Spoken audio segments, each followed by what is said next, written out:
Mao Mao wakes up in a fancy room filled with elaborate furnishings, realizing she's not at home in the capital. She had trouble sleeping due to shouting in the middle of the night. Breakfast arrives, and she adds black vinegar to her plain congee. Basen storms in with a bandaged hand and a package containing perfume believed to be used to agitate wild animals. The culprit is suspected to be the half-sister of the consort, who claims the perfume was given to her as a prank. The situation might escalate into an international incident, and even powerful people might be punished. Basen wonders why trouble always seems to find Consort Lishu, while Mao Mao ponders the idea of luck and how it affects people differently. Basen expresses concern for the consort's troubles, but Mao Mao refrains from commenting. The two discuss a wanted poster depicting a woman, possibly a perfume seller, who gave the half-sister a scent that attracted men. They examine the sketch, and Mao Mao notices the detail in the woman's shoes and suspects she may have bound feet, indicating a northern background. Basen discovers that the woman did indeed have bound feet, and they conclude that the seller must have come from a wealthy family that continued the custom. Mao Mao ponders over how the seller knew about the half-sister and decides to get some sleep. Mao Mao woke up in the evening and decided not to go shopping after the events of the previous night. She refreshed herself with a dash of citrus in lukewarm water and wondered what was for dinner. As she stepped out of her room, she saw Jinshi and Basen approaching her. She felt a bit awkward as she remembered what she had done to Jinshi the night before, but he only asked her to change and join him for a wedding banquet. Jinshi hoped that Mao Mao could discover evidence of wrongdoing concerning a young woman with bound feet who was to be married off and sent away on a journey the next day. As they arrived at the opulent mansion of the family of the young woman, Mao Mao noticed that the household had kept carp and that lotus leaves floated on the pond. They were greeted by the master of the house, who referred to Jinshi as the Night Prince. Mao Mao was seated far from the rest of the guests, so Basen assigned a lady-in-waiting to her. Mao Mao attends a banquet with Jinshi and Basen, where she witnesses the disappearance of the bride. The guests are drinking and having a good time, but the bride still hasn't returned. Suddenly, a commotion breaks out as someone spots the bride hanging from a 4-tiered pagoda. The rope snaps, and everyone rushes to find her. Unfortunately, they find a pair of small shoes on the ground, belonging to the bride. It appears she did not survive. Jinshi and Mao Mao pondered the rope tied under the eaves, wondering how it snapped and caused a fatal fall. Jinshi had extracted the truth from the bride, feeling regret for his part in the matter. Nevertheless, it had to be addressed to prevent the guilty party from escaping. With nothing to add, Mao Mao obeyed Jinshi's call to move on, but couldn't shake off the lingering question in her mind. Soon after, they discovered the bride in a shocking state, burnt, broken, and soaked in lantern oil. The revelers were forced to confront their grim reality. Mao Mao and our duo had planned to go shopping, but after the previous night's events, they found themselves attending a funeral instead. The bride had committed suicide due to distress over her upcoming wedding duties. At the funeral, Mao Mao observes the custom of wailing women and the use of paper money and goods as offerings for the deceased. Lahan accompanies them and explains the quality of the paper. The mansion, once lavish, is now falling into disrepair. Amidst the sadness of the funeral, Mao Mao wonders about the truth behind the bride's suicide and the possible involvement of Jinshi and his attendant Basen. Mao Mao pondered over the oddities of the marriage. The banquet was held where she was, but everything else would be handled in the groom's land. And the man's behavior after his bride's death was contemptuous. Lahan shared information on the bride's family, which had been brought to the western reaches to oversee the area. The Empress Regnant had lured them there to get them out of the way. The bride's family had preferred to marry off their daughters to create blood relations for business purposes. The groom was supposed to be marrying the cousin of the girl who died. The wailing women in white were a reminder that mourning was a profession. Mao Mao realized something was off and ran towards the pagoda. She discovered inconsistencies between where the bride had been found and the roof, and Lahan confirmed it. Mao Mao digs in the pond and finds a piece of rope that broke, indicating that the bride is still alive. She ignores the criticism of the mourning family and flips up the skirts of wailing women to reveal pale legs, proving her point. Her behavior may be reminiscent of a sex-crazed old man, but her deduction skills are sharp. The mystery continues to unravel. The women panic when Mao Mao flips their skirts for fun, but she discovers a woman with bound feet and uncovers the truth about a fake hanging at a recently held funeral. Working backwards, she describes the sequence of events leading up to the incident with impeccable detail. The family members before her are grief-stricken as their true motives are uncovered. It's revealed that the incident wasn't targeting Consort Lishu. The truth is sometimes stranger than fiction. The family was desperate to protect their daughter from a foreign groom, even going so far as to stage her death. Blame for a lion-related incident would have fallen on the groom, but Jinshi and Gyokwen had gathered evidence instead. The bride's uncle tampered with the cage, and the bride's fortune-telling lady-in-waiting was the one who accepted the perfume. The fortune-teller advised the lady-in-waiting to tamper with the cage and target specific people. The guilt fell not just on the lady-in-waiting, but on many members of the family who were all willing to protect the young woman. Jinshi struggled to connect this to his next steps. Eventually, they found the residence of the fortune-teller, which was empty and seemed to indicate that the fortune-teller did not live like someone from the West. Mao Mao was worried about how Jinshi would handle the bride and her family. She couldn't intrude on his conversation with Gyokwen and could only hope for the best. As their time in the Western capital came to an end, Mao Mao realized she never got to do any sightseeing. She found herself in the cactus garden, fatigued and hoping to take some seeds or clippings back home.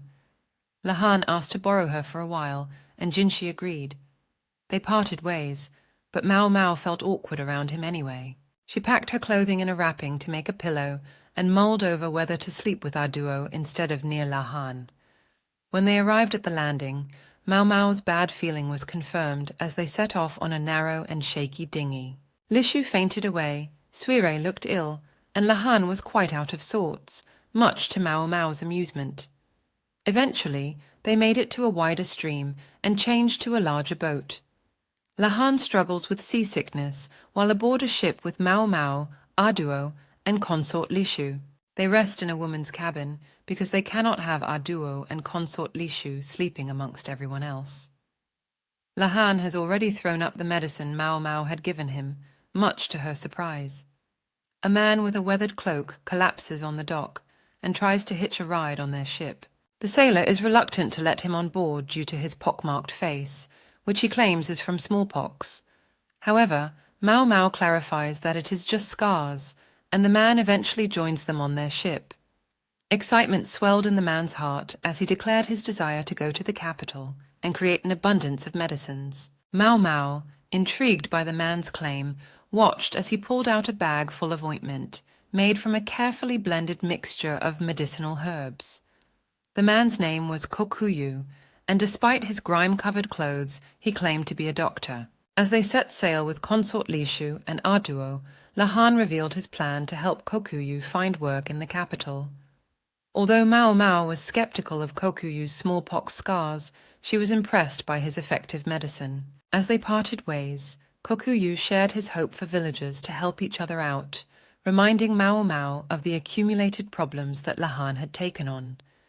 Mao Mao asked about the plague of insects, which the emissary mentioned during the banquet. The idea of exporting grain to Sheo or giving political asylum seemed risky and dangerous. Lahan had his own plan after the sailing adventure is over, which involved visiting his dad. Gyokwen and Jinshi converse discreetly in her annex, with no weapons in sight.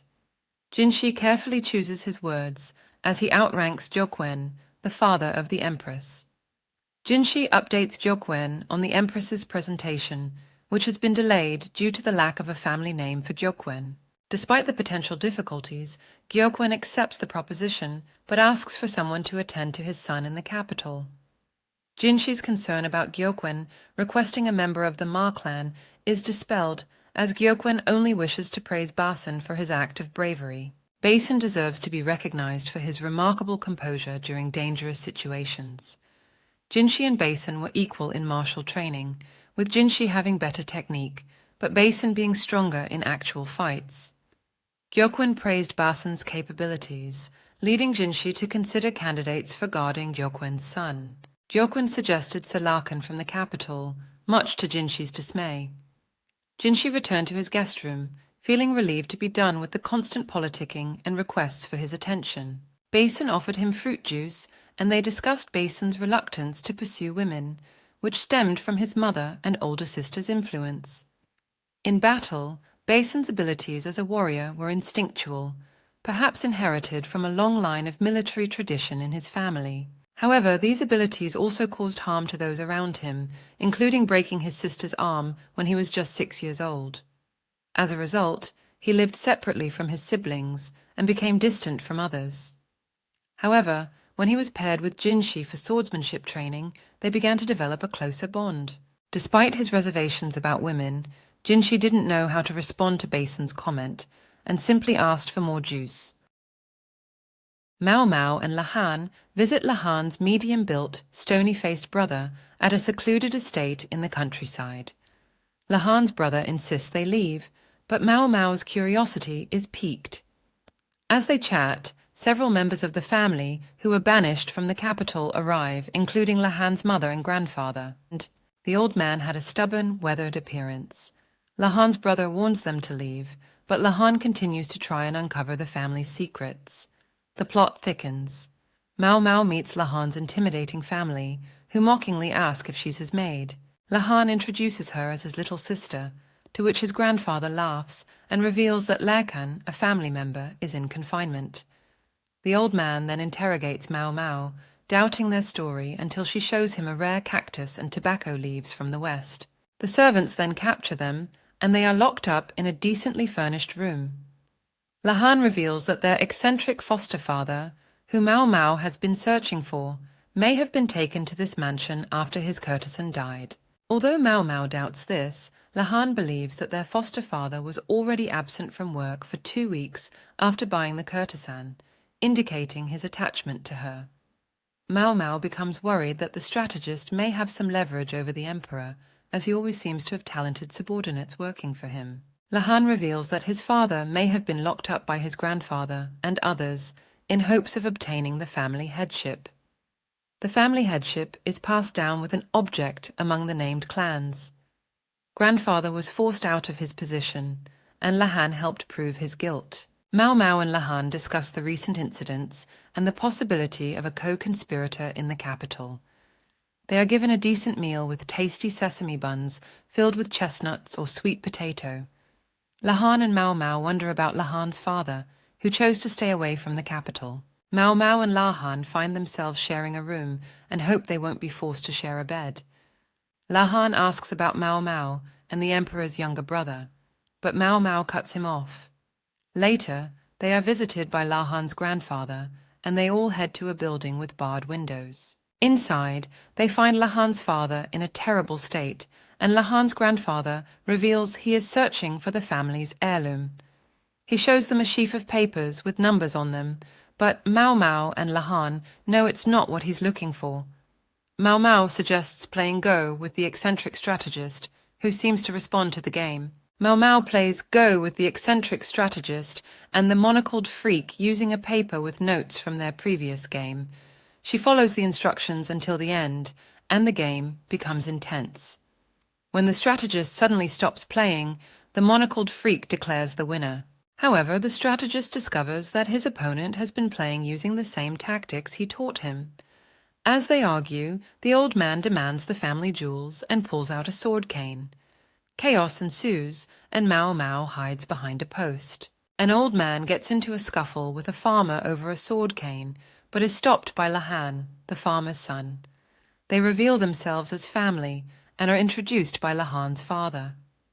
The group argues over inheritance and family members, causing some tension. Suddenly, a servant interrupts with news of Rikuson, who has soldiers with him.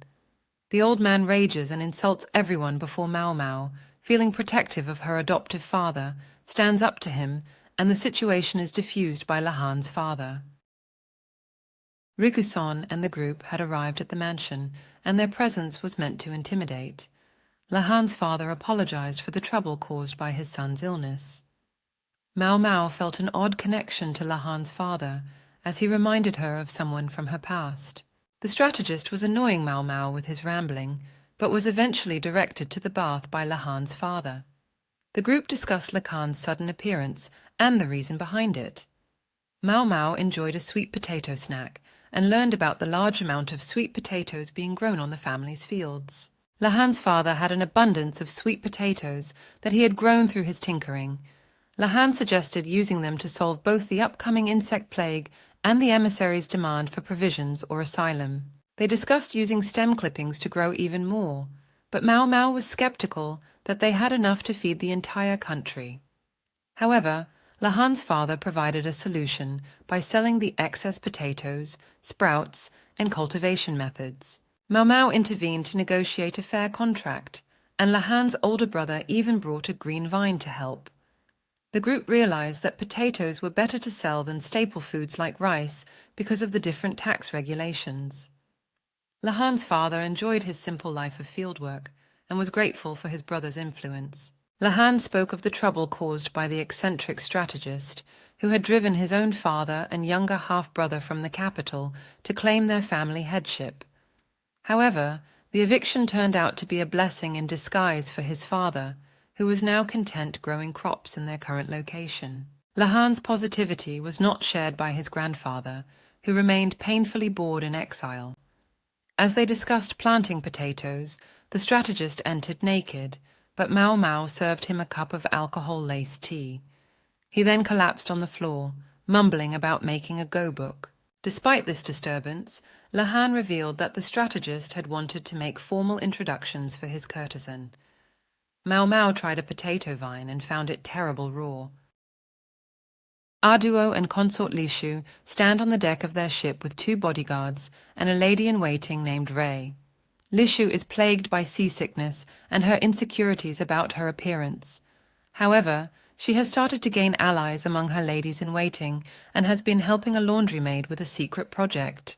Arduo expresses concern about Lishu's ability to do her duty as a consort, especially with the possibility of spending the night with the Emperor upon their return. Lishu cannot bring herself to speak of the Night Prince, who she had once been smitten with, but now realizes their relationship was more flattery than genuine affection. Lishu realizes that she isn't special to the imperial younger brother when she sees his unguarded smile. She feels ashamed for not being fit to be with him and believes that both Empress Gyokuyu and Consort Lihua are more suited to be with him. Despite this, Lishu believes that there is someone most suited to be with the Emperor and the Night Prince.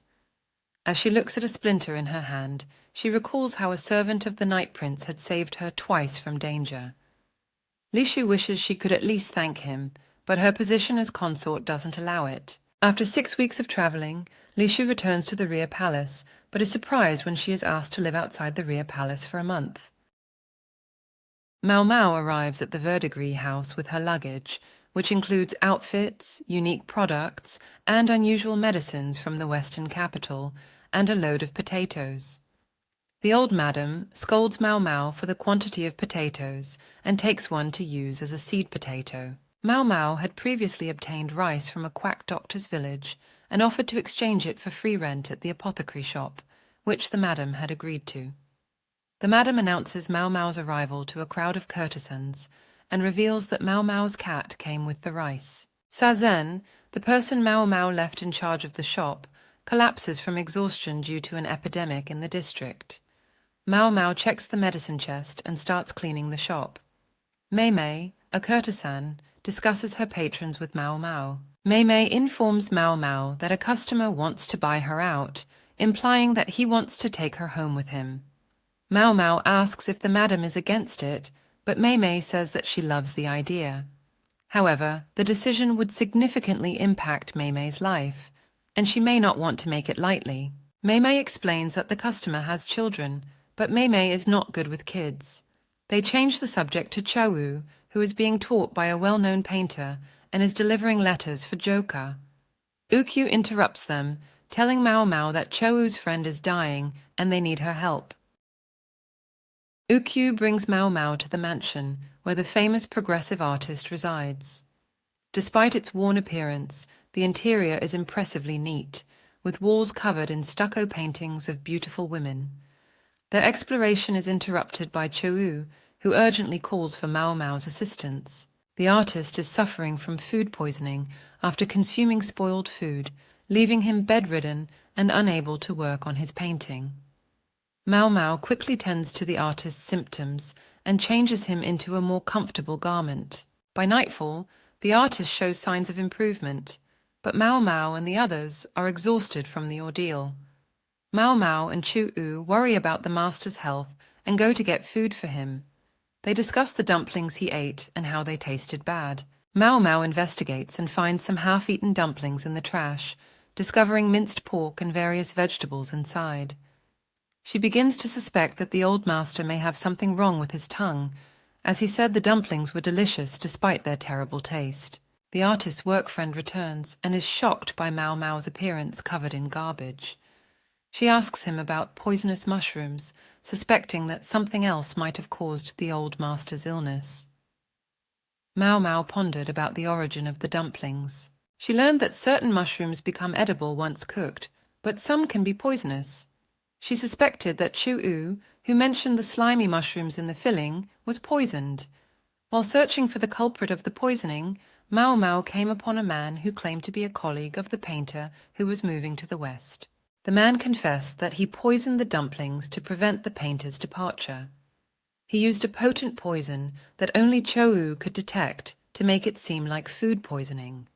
The painter had an unrelenting stomach that could handle strong poison. The man had tried to persuade him not to leave, but the painter was determined and had already arranged everything for his journey. The painting that inspired his passion was of a woman who looked like a shrine maiden he saw in Shayo. Mao Mao prepares a cloth-wrapped package before asking Sazan to watch the shop for her. Chou and Zulin beg to come along with her, but Mao Mao only agrees to take Chou. The madam insists on arranging a carriage for them and reveals that Chou had been depressed when Mao Mao was away. Mao Mao heads toward a place where the man last night had described to her, in search of the woman with white hair and red eyes. The painter had seen a woman who looked like an immortal while getting pigments in a village. He claimed she danced on water. He thought he had dreamed it as he was drunk and ended up sleeping in a nearby shed. However, the painter became convinced it wasn't a dream and started making plans to move west. Mao Mao knew the village and used the excuse of buying medicine to investigate. Along with Chu, she arrived at the village and noticed the empty fields. The last house belonged to the chief who had died recently. They spoke to the son who allowed them access to the woods. The chief warned them of lots of snakes and that the villagers would attack if they killed one.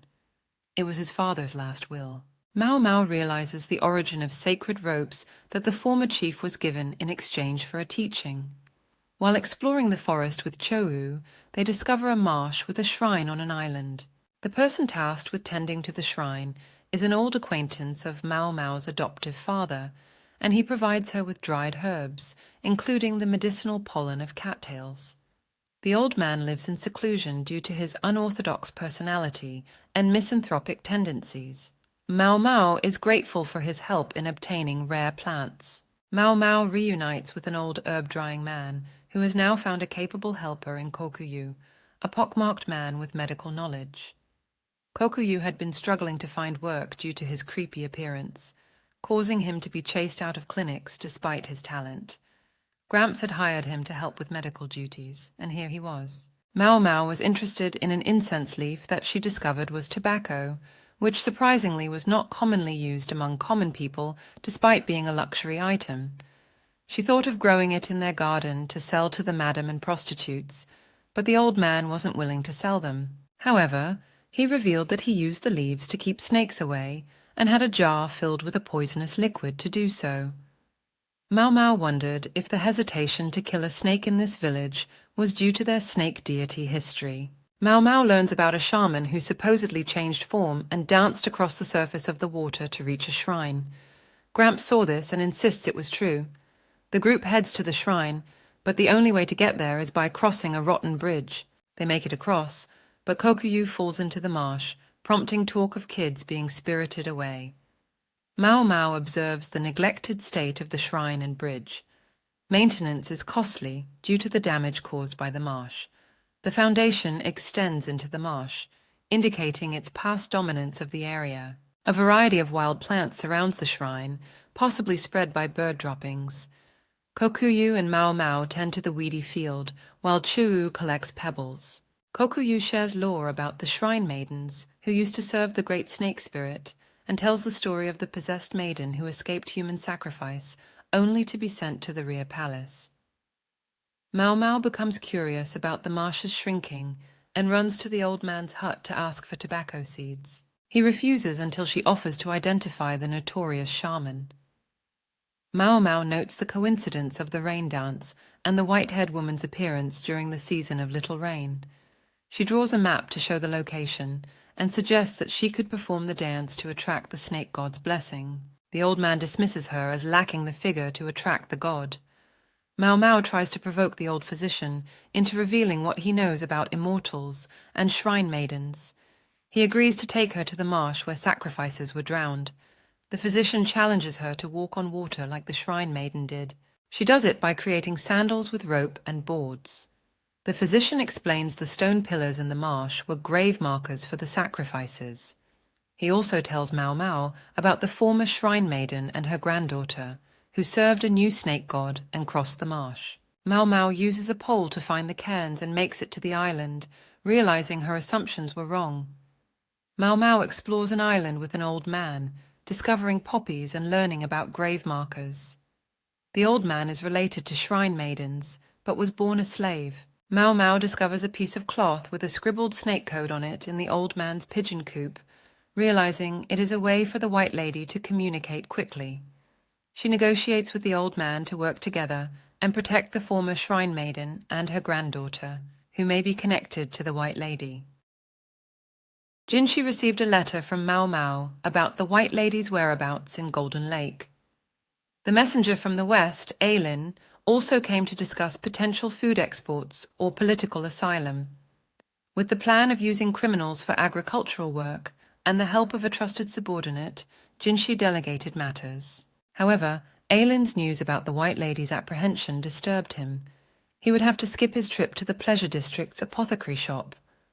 Basen and Ukyu visit Mao Mao at the brothel to deliver news about their success in catching the white lady and her accomplices. After their business is done, Basen asks Mao Mao about how to tell if a woman is pregnant, which leads to the shocking news that Consort Lishu might be pregnant. They discuss the strict rules of entering the rear palace, which require women to be confirmed menstruating before entering. Consort Lishu is suspected of being pregnant, and her life is in danger if it's true. Mao Mao is summoned to prove her innocence. She is given a new outfit to wear and meets up with her adoptive father and 2 other male doctors at the palace. They finally meet Consort Lishu, and as a trained expert in the pleasure quarter, Mao Mao offers to perform the simplest solution to prove her innocence: check if she is intact. Mao Mao quickly finishes the examination, much to Lishu's distress. The consort's former chief lady-in-waiting barges in, accusing Mao Mao of lying and demanding a re-examination. However, she then produces a love letter from the consort to someone other than the emperor. Mao Mao and her fellow physicians are forced to leave before they can question Lishu. They return to the palace medical office, where the elderly physicians reveal they were once in the rear palace and discuss its history of chaos and espionage. The physicians discuss the instability of the rear palace and the danger of disloyal ladies-in-waiting. They speak of an attempted assassination on the Empress Dowager due to jealousy. Mao Mao, unimpressed, questions if there is a conspiracy against Consort Lishu. The physicians explain how small actions can lead to major consequences, making a spy out of someone easily.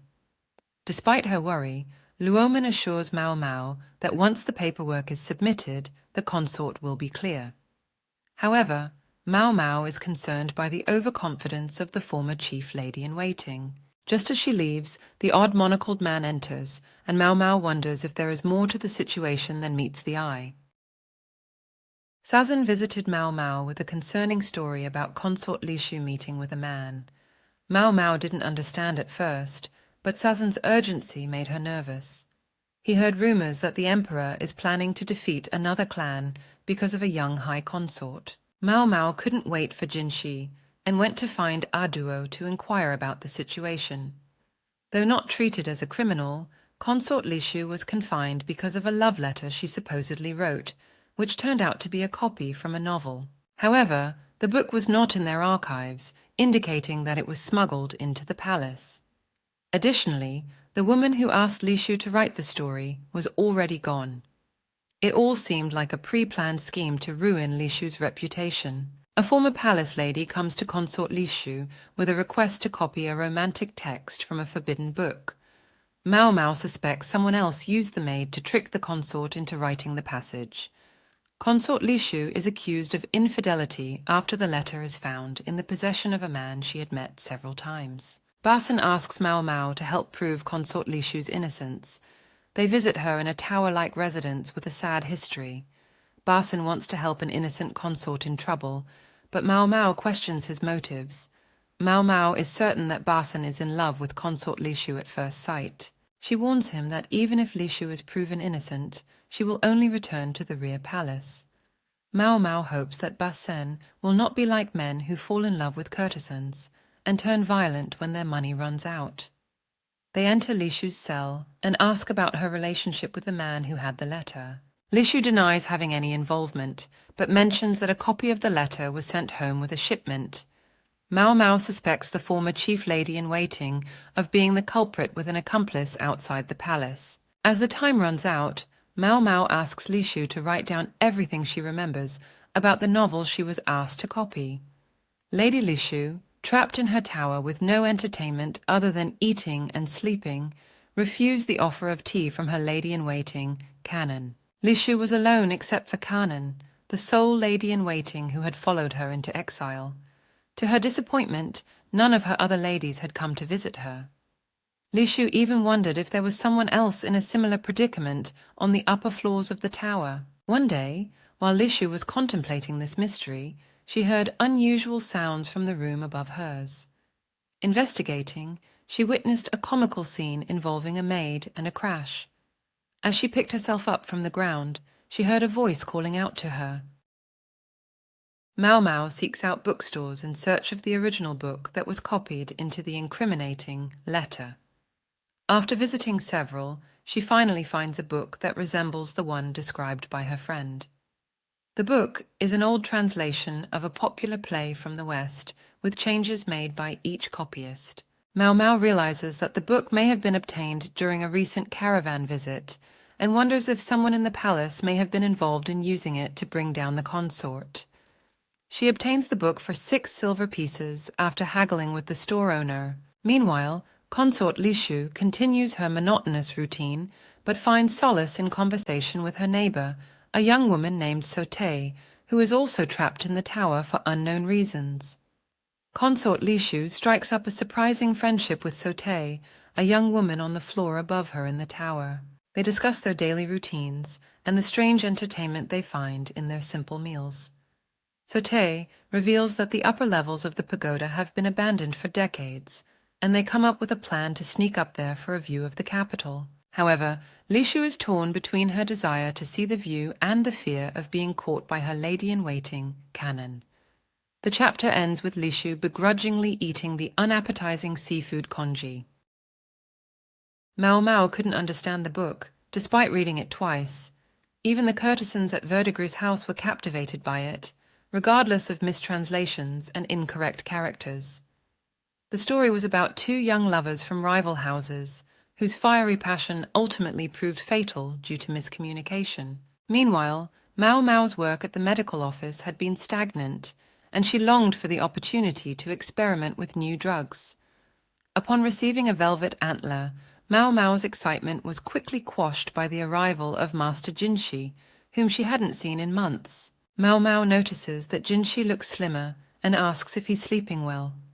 Despite his fatigue, Jinshi teases Mao Mao with a gift, and she struggles to take it from him. When she jumps to grab it, he catches her and insists that she listen to what he has to say before he gives it to her. He asks if she's ready to agree to his proposal, referring to his desire to marry her. Though Mao Mao doesn't hate him, she can only muster a certain affection. However, she admits that she was happy with the caterpillar fungus and ox bezoars he gave her. Jinshi tickles Mao Mao's feet and discovers one of her vulnerable spots, much to her annoyance. Jinshi had Mao Mao flopping like a fish, delighting in her struggling to regain control. But eventually, Mao Mao laughed it off. The two then discussed a book, agreeing that noble birth should not dictate one's romantic impulses. However, their conversation was interrupted by news of Consort Lishu's escape from her tower. In the tower, Lishu had been disillusioned with her situation, suspecting her chief lady-in-waiting of betrayal. The suspicion only grew stronger when she found a large stone in her congee. Lishu had no appetite for the poor fare she was given and didn't want any more. Lady Lishu, despised by her father and tormented by her half-sister, has endured a difficult life.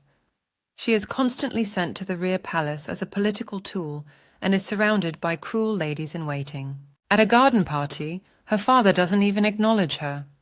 Overwhelmed with frustration and sadness, she throws her food and tears at her hair. Lishu is not cut out to be a high consort, but has no other choice. Her only solace is found in the sweet scent that comes from upstairs. Lishu takes a chance and goes to investigate. She meets Sote, who seems to understand her situation completely and shares her feelings of loneliness and frustration. But as Lishu looks closer, she realizes there is something off about Sote's appearance. Her skin is unnaturally pale, and her hair looks like an old woman's. As they journeyed to the western capital, Lishu encountered the White Lady, a rumored immortal causing chaos throughout the land. With her striking white eyebrows and ruby red eyes, the White Lady took an interest in Lishu's appearance. She scorned Lishu for not protecting herself, blaming her for the torment she had endured. Lishu grew fearful under the weight of the White Lady's judgmental gaze. Seeking refuge, Lishu fled to a decrepit balcony, where she gazed up at the sky and wished for freedom. But even reaching out, she could not touch the soaring birds with her trembling hand. Mao Mao and Jinshi rushed to the tower on horseback, commandeering the messenger's mount. They arrived to a crowd of guards and court ladies, all unsure of what to do about Consort Lishu, who is on the uppermost story. Jinshi heads into the tower alone, while Mao Mao and Basen stay behind to gather supplies. Mao Mao questions Lishu's chief lady-in-waiting and discovers that Lishu had been obsessed with a hole in the ceiling and a strange perfume smell coming from the floor above.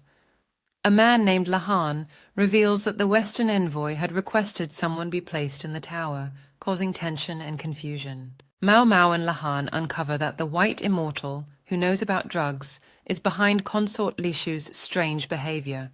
Mao Mao rushes to the tower where Lishu is and finds Jinshi trying to talk her back inside, but Lishu is terrified by something and falls off the balcony. Mao Mao also falls but is caught by Jinshi. As Lishu falls, her surroundings become clear and she sees the apothecary who usually acts indifferent. Lishu was falling, feeling unloved and unwanted, until she heard a familiar voice. It was the young man who had once saved her, and he was now risking his life to rescue her again. As they fell, she couldn't understand why he would do this for her. When they landed on a pile of mattresses, the young man's broken body was proof of his sacrifice. Lishu was moved by his kindness and buried her face in his chest. Though she felt embarrassed, she wished this moment could last forever. In the epilogue, Mao Mao and Jinshi discuss the recent events. Former consort Lishu is being sent to a nunnery, and Basen, who saved her life, is granted any wish. The emissary from the west requests custody of the White Lady and proposes to enter the rear palace as a middle consort. Mao Mao is tired and wishes for Jinshi to leave, but he remains, and they talk about a go-book given to her by Lahan. Mao Mao accepts a sad little book from Lahan, even though she's unsure if the people she wanted to work with would want any part of it. Jinshi seems surprised by her decision. As they converse and Mao Mao worries about her laundry, Chuu enters the shop.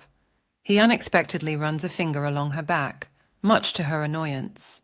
However, Jinshi finds it amusing, and hands Chuyu a substantial amount of money for an errand. As Chuyu leaves, Mao Mao feels a tingling sensation, and Jinshi looks pleased with himself.